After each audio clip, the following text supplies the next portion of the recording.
ان کے برعکس میرے والد کا چہرہ بجھا بجھا سا ستا سا لگتا، اور وہ ناشتے کے ساتھ درد کی دوا بھی کھاتے تھے، جیسے وہ تھکن سے چور ہوں۔ شاید نشے کی وجہ سے ایسا ہوتا تھا۔ اور میری ماں پراٹھے کا ناشتہ کرتی تھی۔ ایک بار جب میں اسکول سے واپس آ رہی تھی تو میں نے اپنے گھر سے ایک 20 سالہ لڑکے کو باہر نکلتے دیکھا۔ وہ میری ماں سے مسکراتے ہوئے واپس جانے کی اجازت مانگ رہا تھا۔ میری ماں بھی اسے مسکرا کر الوداعیہ جملے ادا کر رہی تھی۔ مجھے دیکھ کر میری ماں کے چہرے سے مسکراہٹ غائب ہوئی تھی۔ وہ لڑکا مجھے دیکھنے لگا تھا۔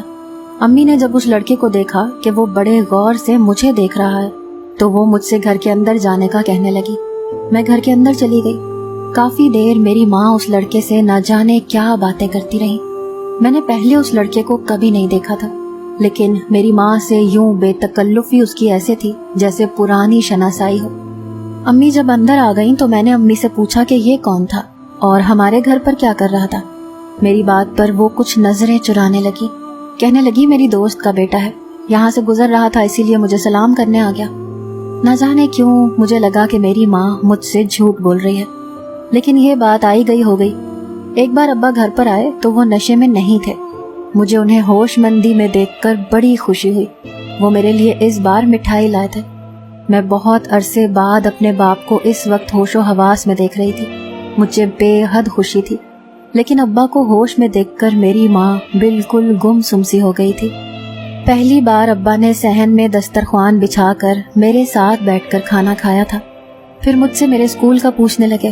مجھے لگا آج میرے لیے عید کا سماں ہے۔ میں اپنے ماں باپ کے ہوتے ہوئے بھی روز تنہائی کا عذاب سہتی تھی۔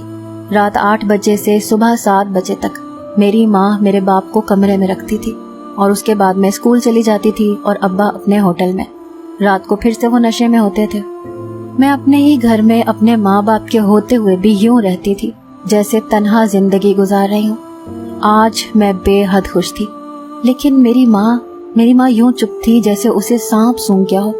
مجھے تو لگا تھا کہ ابا کو یوں دیکھ کر میری ماں خوشی سے پھولے نہیں سمائے گی، لیکن امی تو چپ تھی۔ انہوں نے کھانا بھی ٹھیک سے نہیں کھایا۔ مجھے اپنی ماں کو دیکھ کر حیرت ہوئی تھی۔ کھانا کھاتے ہی میری ماں نے ایک نشے کا سگریٹ میرے باپ کو پکڑا دیا، کہنے لگی اسے پیو، آج کیوں تم سگریٹ پی کر نہیں آئے؟ اپنی والدہ کے منہ سے یہ بات میں نے پہلی بار سنی تھی اور میں سن کر ششدر سی رہ گئی تھی۔ بیویاں تو اس بات سے خوش ہوتی ہیں کہ شوہر نے نشہ نہیں کیا، لیکن میری ماں خود سے میرے باپ کو سگریٹ لا کر دے رہی تھی۔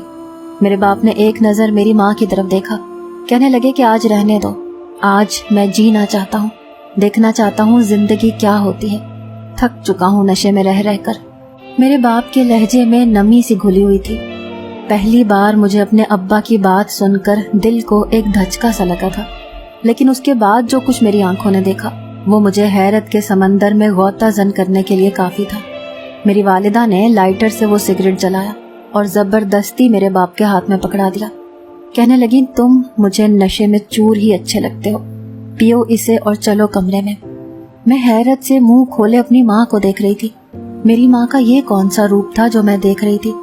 میرے والد نے نم آنکھوں سے میری ماں کی طرف دیکھا